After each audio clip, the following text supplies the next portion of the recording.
Shalom family, we're going to talk about who the Bible was about and who it was written to.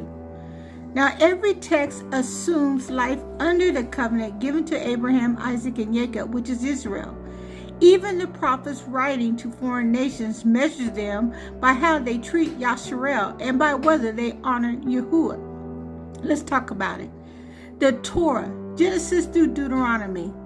They were talking to the descendants of Yasharel, Abraham, Isaac, and Jacob, and the covenant relationship with Yahuwah and national holiness. The prophets and the writings, the same people addressing kings and priests and exiles of Yasharel and Yehuda, calling Yasharel back to Torah, faithfulness, and foretelling restoration. The New Testament, Brit Chakadash, written by Hebrews or Greek-speaking Jews to Hebrew and God-fearing communities, explains how Yahusha fulfills the covenant promises to Yasharel and opens mercy to the nations. Even letters to the Gentiles in Romans and Galatians are framed inside the story of Yasharel's covenant. Gentile believers are grafted in, as it says in Romans 11:17 through 24, but they do not replace Yasharel. So let's talk about Adam in the image of Yahuwah. In Genesis 1:26 through 27, it says, "Let us make man in our image after our likeness." The Hebrew terms teslim, image, physical representation, or statue symbolizing a ruler's presence. Demuth, likeness, resemblance in character or function. In the ancient Near East, kings placed statues as tislims of themselves in distant provinces to mark their rule. In Genesis, every human becomes Yahuwah's living image to represent his rule and character on earth. In Genesis 2:7 says, Yahuwah Elohim formed the man of the dust of the ground and breathed into his nostrils the breath of life. This breath, Neshama, links humanity directly to Yahuwah's own spirit. The design was for a people who would bear his nature, justice, mercy, faithfulness, and love, and cultivate the earth as his dwelling place. In Psalms 8, Wisdom of Solomon and 2 and 23. From Adam to Abraham forming a people. After humanity corruption, Genesis 6 through 11, Yahuwah chose one man, Abraham, to restart his purpose through a covenant people. Genesis 12, 1 through 3. The plan. In you, all families of the earth shall be blessed. So the scriptures track one bloodline, not because others are ignored, but because through this line, Yahuwah intends to bless all nations. Yasharel's covenant nation in the Hebrew record. Exodus 19, 5 through 6, Yasharel called a kingdom of priests and a holy nation.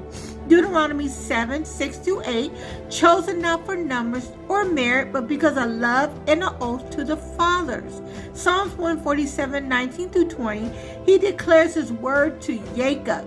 He has not dealt thus with any other nation.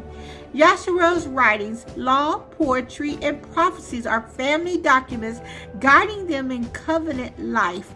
The Apocrypha, 1 Maccabees, Sirach, and Baruch, continues that same national and covenant tone during the Greek period.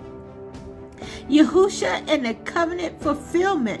Yahusha was a first-century Hebrew from the tribe of Yehuda living under Roman occupation.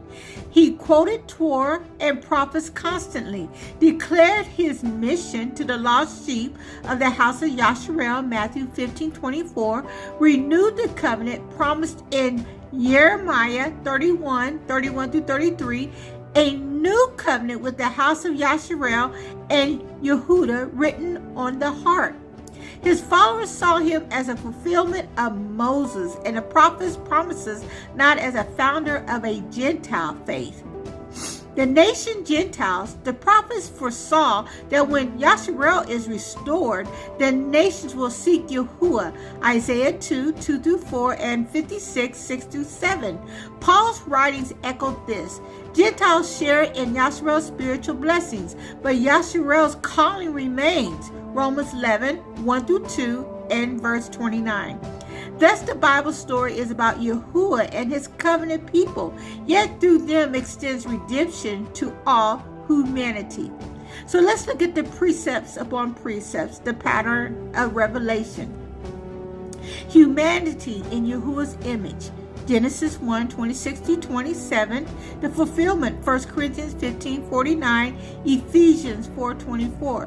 The covenant people, Exodus 19:5-6, 1 Peter 2:9. Promises to bless nations, Genesis 12:3, Isaiah 49:6, and Luke 2:32, Acts 13:47.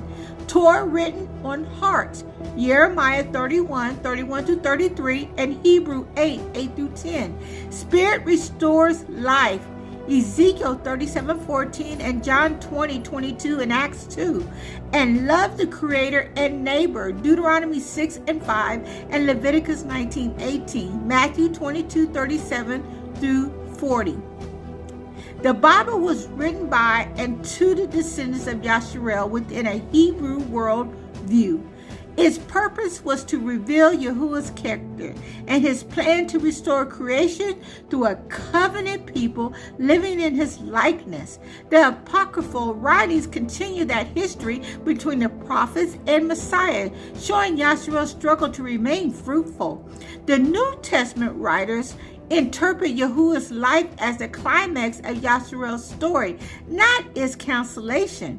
From Adam's breath to Yasharel's covenant to Yahusha's spirit, the same goal runs through it all. A people bearing the image and the love of Yahuwah on earth.